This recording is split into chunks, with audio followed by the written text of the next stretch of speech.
Hello everyone, welcome back to the channel.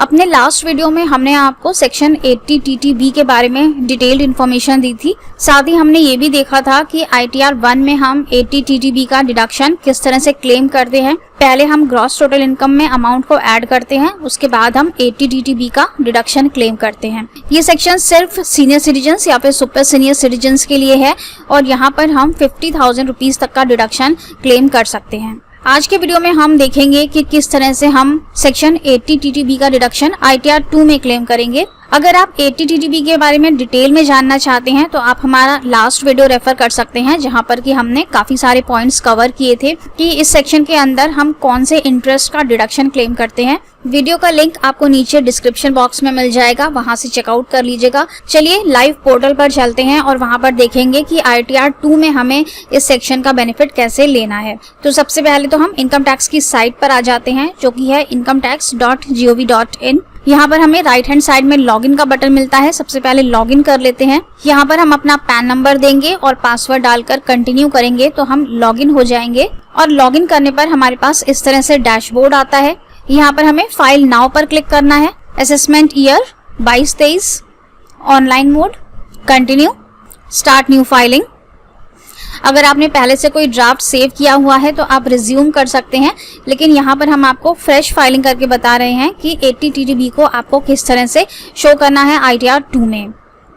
Continue, ITR 2 select कर लेते हैं। Proceed with ITR 2, started, taxable income more than the basic exemption limit, या फिर आप others पर भी क्लिक कर सकते हैं। कंटिन्यू। अब यहाँ से हमारा ITR 2 स्टार्ट हो जाता है। यहाँ साइड में आपको इनकम के हेड मिलते हैं, डिडक्शंस है, टैक्स है और अदर्स है। आपकी जहाँ से भी इनकम है वो आप यहाँ से सेलेक्ट कर सकते हैं। यहाँ पर इनकम में आपको सैलरी मिलती है, हाउस प्रॉपर्टी है, कैपिटल गेन है, अदर सोर्सेज से इनकम है। तो अगर आपके केस में जो भी चीज यहाँ पर एप्लीकेबल है वो आप यहाँ से शेड्यूल सेलेक्ट कर लीजिए। इसके बाद डिडक्शंस है। डिडक्शंस में आपको यहाँ पर 80G मिलता है, 80GGA है, 80D है और शेड्यूल 6A, जिसमें कि हमें 80C से लेकर के 80U तक के बेनिफिट मिलते हैं। तो यहाँ पर शेड्यूल 6A बाय डिफॉल्ट टिक होके आता है, लेकिन जो बाकी के शेड्यूल्स हैं 80D जो काफी सारे केसेस में रेलेवेंट है, और सेक्शन 80G डोनेशन का, अगर ये दो डिडक्शंस आप अपने ITR में क्लेम करना चाहते हैं तो आपको यहाँ पे पहले से टिक लगा लेना है, क्योंकि ये शेड्यूल आपको ITR में नहीं दिए गए हैं। अगर आप आगे प्रोसीड कर जाएंगे तो फिर आपको फिर से बैक में आकर यही सारी कहानी यहाँ पे रिपीट करनी पड़ेगी। तो इसलिए आप पहले से ही यहाँ पर टिक करके चलिए, जिससे कि 80G और 80D का शेड्यूल ये आपको आगे ITR में मिल जाए। तो अब हम कंटिन्यू कर लेते हैं। कंटिन्यू, कंटिन्यू, यहाँ पर नो कर देते हैं क्योंकि हम ओल्ड रिजीम में जाना चाहते हैं। अगर हम न्यू रिजीम के साथ चले जाएंगे तो हमें डिडक्शंस नहीं मिलेंगे, और अगर आपने यहाँ पर न्यू रिजीम ऑप्ट किया हुआ है तो फिर 80 टीटीबी और 80 टीटीए दोनों ही कॉलम आपको हाईलाइट नहीं मिलेंगे और उन्हें आप फिलअप नहीं कर पाएंगे। तो हम कंटिन्यू करते हैं। अब सबसे पहले आपके पास सैलरी एग्जेम्पशंस आते हैं। कोई सैलरी से एग्जेम्पशन है तो वो आप यहाँ पर दिखा सकते हैं, नहीं तो आपको कंटिन्यू कर देना है। इसके बाद डिडक्शंस स्टार्ट होते हैं।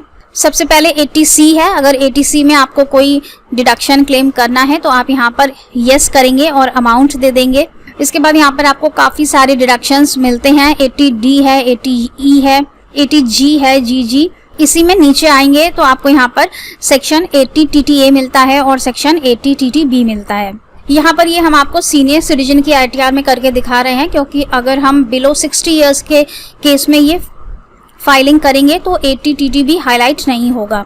अब क्योंकि ये सीनियर सिटीजन है इसलिए इनके केस में यहाँ पर ये 80 TTA हाईलाइट नहीं होगा। सीनियर सिटीजन्स को सिर्फ 80 TTB का बेनिफिट मिलता है और यही यहाँ पर हाईलाइट होगा। भले ही यहाँ पर ये अभी आपको दिखा रहा है, लेकिन आगे आप प्रोसीड करेंगे तो 80 TTA को आप नहीं फिल कर पाएंगे, क्योंकि सीनियर सिटीजन्स के लिए ये एप्लीकेबल नहीं है।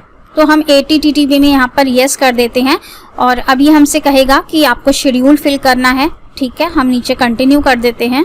ओके, अब यहाँ से हमारा शेड्यूल स्टार्ट होता है और हमें एक एक इन्फॉर्मेशन को यहाँ पर कंफर्म करते जाना है। सबसे पहले हम जनरल इन्फॉर्मेशंस को कंफर्म करेंगे, फिर सैलरी है, इसके बाद कैपिटल गेन का शेड्यूल है, इसके बाद इनकम फ्रॉम अदर सोर्सेज है, CFL है, शेड्यूल ऑफ स्पेशल इनकम। इसके बाद हमें मिलता है ये डिडक्शंस अंडर चैप्टर 6A। यहाँ पर क्लिक करेंगे। अब यहाँ पर सबसे पहले हमें पार्ट बी दिखता है, deductions in respect of certain incomes और अदर डिडक्शन। यहाँ पर है do you want to add more deductions, यहाँ ऐड पर क्लिक करेंगे और यहाँ पर हमें एक ड्रॉप डाउन लिस्ट मिलती है। यहाँ पर डिडक्शंस हमें, तो यहाँ पर आपको काफी सारे डिडक्शंस मिल जाते हैं जो हमने अभी प्रीवियस पेज में देखे हैं।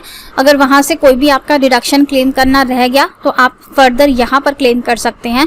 80C मिलता है, यहाँ पर 80E है, 80CCC, 80CCD1B, 80DD, DDB, EE। तो यहाँ से भी आप डिडक्शंस को सेलेक्ट कर सकते हैं।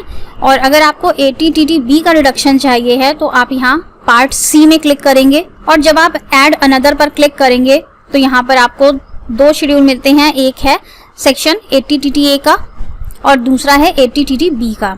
हमें 80TTB में आना है, यहाँ पर अमाउंट ऑफ इंटरेस्ट देना है, जितना भी डिडक्शन हमें क्लेम करना है सिर्फ वो अमाउंट हम यहाँ पर देंगे। और ये चीज हम आपको पहले भी बता चुके हैं कि यहाँ पर कितना अमाउंट जाएगा, जो भी आपने ग्रॉस टोटल इनकम में ऐड किया है वो, या फिर 50,000 विच एवर इज लेस, वो यहाँ पर जाएगा। अगर आपकी इंटरेस्ट इनकम जो आपने अपनी ग्रॉस टोटल इनकम में ऐड की है वो 45,000 है तो आप यहाँ पर डिडक्शन सिर्फ 45,000 का ही क्लेम करेंगे।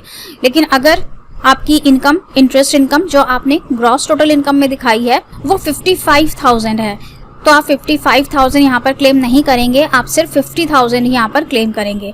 अगर बाय चांस हम यहाँ पर 55,000 लिख भी देते हैं तो यहाँ पर ये खुद ही एलिजिबल अमाउंट 50,000 बता देता है कि इससे ज्यादा का डिडक्शन आपको नहीं मिलेगा। तो ये आपको याद रखना है कि विच एवर इज लेस का यहाँ पर फंडा है, which ever amount is less वो आपको यहाँ पर क्लेम करना है। और ये डिडक्शन हमें कौन से अमाउंट पर मिलता है, सेविंग बैंक का इंटरेस्ट। इसके अलावा अगर आपने पोस्ट ऑफिस, बैंक या फिर कोऑपरेटिव सोसाइटी में टर्म डिपॉजिट्स या फिर फिक्स्ड डिपॉजिट्स करवाए हुए हैं तो उस पर जो आपको इंटरेस्ट मिल रहा है वो सेक्शन 80TTB के लिए एलिजिबल होता है। इनके अलावा अगर आपको और कहीं से भी कोई इंटरेस्ट मिल रहा है, जैसे कि सीनियर सिटीजन स्कीम से या किसी और स्कीम से, तो वो इंटरेस्ट 80TTB के लिए एलिजिबल नहीं होता है। अगर आपने उसका डिडक्शन यहाँ पर क्लेम कर लिया तो हो सकता है कि आपको डिफेक्टिव रिटर्न का नोटिस भी आ जाए। इसके बाद हम नीचे फर्दर प्रोसीड करेंगे तो आपको यहाँ पर अमाउंट दिख जाएगा, total deductions under chapter 6A 50,000, यहाँ पर कंफर्म कर देंगे और यहाँ पर हमारा ये शेड्यूल 6A कंफर्म्ड हो गया है। अब हम आपको इसको कंप्यूटेशन में भी दिखा देते हैं। यहाँ कंप्यूटेशन ऑफ इनकम को ओपन करेंगे तो हमें यहाँ पर अपनी इनकम फ्रॉम अदर सोर्स दिख रही है और इसी में नीचे हमें डिडक्शंस में 50,000 भी दिख रहा है जो हमने 80TTB के अंदर क्लेम किया है। और ये लेस होके हमारी फाइनल इनकम आ जाती है जिस पर कि हमारा टैक्स कैलकुलेशन होगा। यहाँ पे कंफर्म कर देंगे और हमारा ये कंप्यूटेशन का शेड्यूल भी कंफर्म हो जाएगा। तो यहाँ पर मैंने आपको सिर्फ सेक्शन 80TTB को कैसे फिल करना है वो बताया है। आपको इस तरह से डायरेक्ट नहीं करना है, आपको लाइन वाइज यहाँ शुरू से आना है। सबसे पहले आप जनरल इन्फॉर्मेशन को कंफर्म करेंगे, इसके बाद सैलरी है, कैपिटल गेन है, इनकम फ्रॉम अदर सोर्सेज है, उसके बाद आपका शेड्यूल 6A आता है और लास्ट में आपको कंप्यूटेशन का ये शेड्यूल मिलता है। तो आपको लाइन वाइज ऊपर से चलते हुए आना है। अगर आप बीच बीच में किसी भी शेड्यूल को भरते जाएंगे तो आपका रिटर्न फाइनल स्टेज पे जाके प्रॉब्लम कर सकता है।